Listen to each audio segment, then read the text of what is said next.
everyone. I just wanted to do a little tale of two heat types. And Simon earlier talked about there seem to be a lot of Brians in the equations here. Well, we've got our fair share. We've got two Brians. And so if you want to talk to either of them about geothermal opportunities later, there's low temperature Brian and high temperature Brian, really. Is Brian or Brian? Brian, yes. Brian. The low temperature opportunities are everywhere in New Zealand, and they're a space heating opportunity, which are very similar in terms of in the technology to air source heat pumps, but less familiar to a lot of people.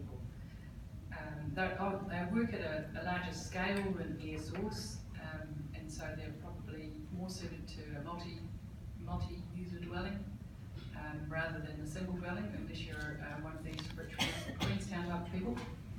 And they're also best done at a build phase rather than as a retrofit.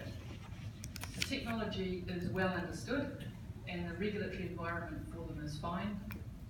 To increase uptake, I think there's a couple of things that we need to do.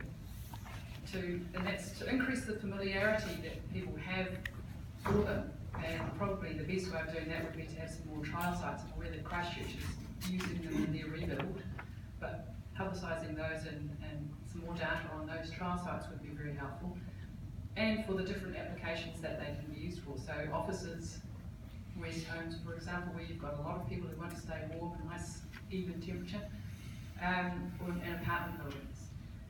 The other issue that I see for them is the one that's one of split incentives, where you've got the building owner may not be the building user, and they're a high capex, low opex type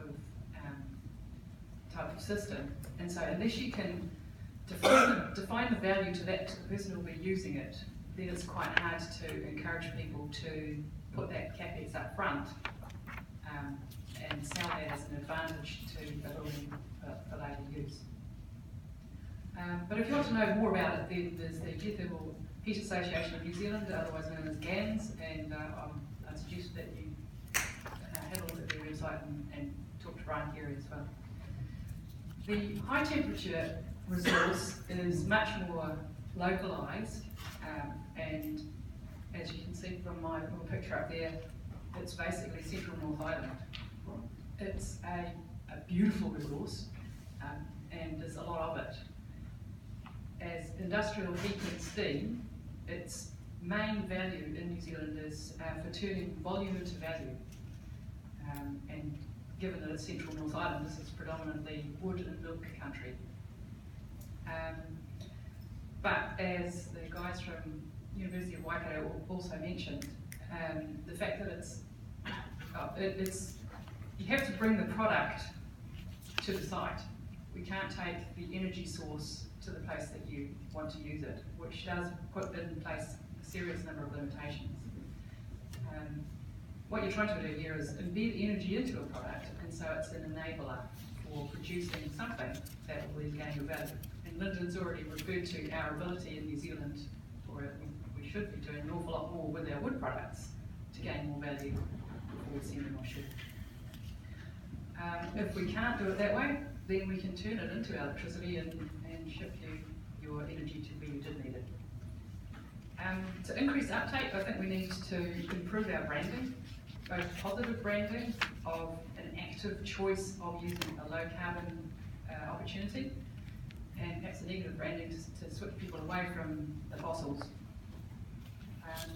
We can also do some more work on branding the whole value chain so that you can see the whole way through of where you've managed to use your either energy, carbon neutral or low carbon options.